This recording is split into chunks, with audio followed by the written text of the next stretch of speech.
Hello everyone, welcome to educational hub YouTube channel. तो दोस्तों, आज की वीडियो में बात करने वाले हैं कि डीओई की जो गेस्ट टीचर की वैकेंसी आई है 2022 में जो आई थी, जिसके फॉर्म फिल किए गए थे 2023 में, और उसके साथ ही साथ ये था कि भाई 2022 सेशन में अगर ज़रूरत पड़ती है, 22-23 सेशन में ज़रूरत पड़ती है तो बुला लेंगे। 22-23 सेशन तो ख़त्म हो गया, अब चल रहा है 2023-24।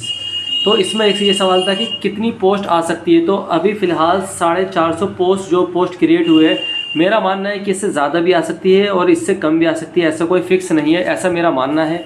यहाँ पर अपने अपने ओपिनियन हो सकते हैं। बाकी ये है कि भाई 21/4/2023 लास्ट डेट थी करेक्शन के लिए, मेल करना था, सभी ने कर दिया होगा। आज तारीख है 24/4/2023। आज की जो वीडियो है वो कट ऑफ के ऊपर है। आप देख रहे हैं video educational hub YouTube channel पर, जिसके 50,000 सब्सक्राइबर होने वाले हैं जल्दी। 48,000 हो चुके हैं, तो सब्सक्राइब कर दो और लाइक कर दो। दो ही तो आपके काम है, एक सब्सक्राइब करना, लाइक करना। सब्सक्राइब आप करते नहीं हो तो लाइक कर दो।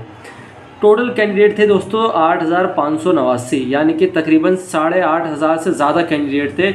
अब इसमें यह था कि कई कैंडिडेट के जो है फॉर्म 2-3 बार फिल थे, तो किसी के 4 बार फिल है, 5 बार फिल है। तो भी मेरा मानना है कि जो जेन्युइन कैंडिडेट होंगे वो 5,000 से 5500 के बीच में होंगे। तो यानी कि अगर 450 वैकेंसी है और 5,000 फॉर्म है, तो यानी कि 10 गुना से भी ज़्यादा फॉर्म जो है जेन्युइन है। यानी कि इतनी इंडिया में बेरोज़गारी है, क्योंकि एमसीडी में भी अब स्पेशल एजुकेटर की पोस्ट ज़्यादा रही नहीं। डीओई भी बहुत कम निकाला है।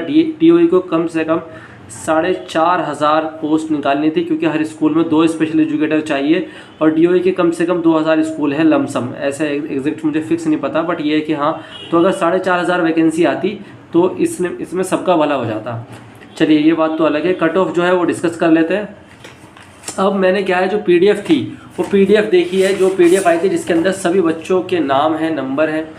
तो उसमें मैंने टोटल जो है थोड़ी सी यहाँ पर, इससे कट ऑफ से पहले कुछ और इम्पोर्टेंट बातें डिस्कस कर लेते हैं। कट ऑफ तो डिस्कस होती रहेगी। ये है टॉप 800 कैंडिडेट जो हैं उनका सिलेक्शन हो सकता है, उसमें से ही कुछ वेटिंग जाएंगे।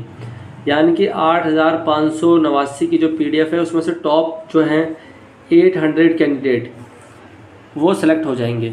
और जो डिपार्टमेंट है वो डॉक्यूमेंट वेरिफिकेशन के लिए 3 गुना कैंडिडेट को बुला सकता है। यानी कि अगर 450 वैकेंसी है तो उसके 3 गुना कैंडिडेट, यानी कि तकरीबन कितने हो गए, 4×3 = 1350 कैंडिडेट को बुलाएगा, जिसमें से टॉप 800 बच्चों का सिलेक्शन हो जाएगा।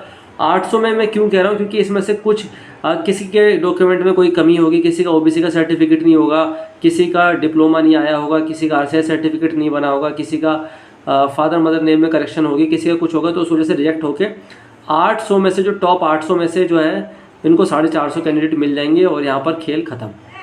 अगर ज़्यादा वैकेंसी आ गई तो वो बात दूसरी हो जाती है। अभी तक बस वीडियो देख रहे हो, लाइक सब्सक्राइब कौन करेगा रे बाबा। चलो डिस्कस कर लेते हैं कट ऑफ। तो जो मैंने टॉप 800 बच्चे चुने हैं, उसमें से देखो, जो जनरल की कट ऑफ मैंने देखी है वो 79.76 है। यानी कि यहाँ तक अगर किसी कैंडिडेट के बन रहे हैं तो वो थोड़ा सेफ़ है। बट अगर कोई इससे ज़्यादा वाला है, 85 या 88 के बीच में है, तीनों सब्जेक्ट का मिला के, जो भी कि 10th 12th और D.Ed, तो वो अगर 85-88 के बीच में एग्रीगेट उनकी बननी है तो वो बिल्कुल सेफ़ हो जाते हैं। अच्छा, एक चीज़ और बता दूं मैं, ये जो 3 गुना कैंडिडेट बुलाएंगे डॉक्यूमेंट वेरिफिकेशन के लिए, ये जो वेन्यू डिसाइड होगा कि कहाँ बुलाएंगे, नोटिफिकेशन पे होगा। तो चैनल को सब्सक्राइब कर लो, सारी जानकारी मैं दे दूंगा। अब लोग पूछेंगे कि सर कैसे हमें पता चलेगा, कॉल आएगी, मेल आएगा? तो जैसे नोटिफिकेशन आया था वैसे नोटिफिकेशन आएगा, उस पर जानकारी दे दी जाएगी और मैं आपको बता दूँगा। और 79 हो गया, और 78 से 80 के बीच में ये जा सकती है। अब मैं यहाँ पर एक चीज़ क्लियर कर दूँ आपको कि अगर आपके इतने मार्क्स हैं, ठीक है, मिनिमम कट ऑफ जो है वो जा सकती है। मैक्सिमम तो मैंने इसलिए रखा है क्योंकि भाई कभी ऐसा भी होता है कि कुछ छुपे हुए महारथी होते हैं, जिनकी सीरियल नंबर में हो सकता है कि भाई सीरियल नंबर 8,000 पे किसी के 98 पॉइंट कुछ मार्क्स हो, इस तरह से हो। डिपार्टमेंट ने जैसे भी कराओ, मैं एक बात बता रहा हूँ। तो EWS में भी ज़्यादा नहीं करेंगे, EWS सर्टिफिकेट लोगों के पास है, और EWS की बहुत कम सीट आएगी। अगर 450 सीट आती है तो EWS की मुश्किल से मुश्किल 40 से 50 सीट आएगी, तो उनकी भी कट ऑफ ज़्यादा जाएगी। 83-85 जो है वो मैक्सिमम है, और 75-77 जो बीच की है। 78.89 का मैंने कैंडिडेट देखा था, जो कि मेरे जो एक तरह से जो एनालिसिस में आ रहा था, तो वो ये था।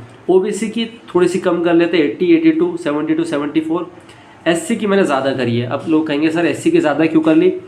क्योंकि ओबीसी का जो सर्टिफिकेट है अगर वो यूपी का है, बिहार का है या अदर स्टेट का है तो वो दिल्ली में ओबीसी नहीं माना जाता, दिल्ली में जनरल माना जाता है। बट एससी का पर्सन अगर कहीं का भी है, केरला, मध्य प्रदेश, एमपी, यूपी, वो दिल्ली में भी एससी काउंट होता है। तो एससी के कैंडिडेट काफ़ी ज़्यादा हो जाते हैं।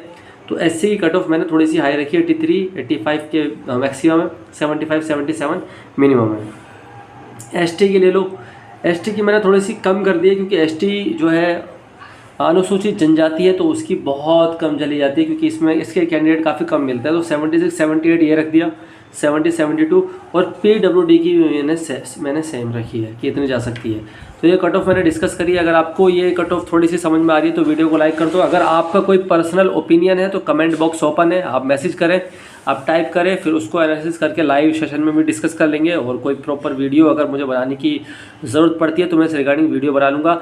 इसके रिगार्डिंग कोई भी अपडेट जो आएगी वो नोटिफिकेशन के थ्रू आएगी। चैनल को सब्सक्राइब कर दो, वीडियो को लाइक कर दो। Thank you all of you, keep watching, keep living, keep supporting educational hub YouTube channel.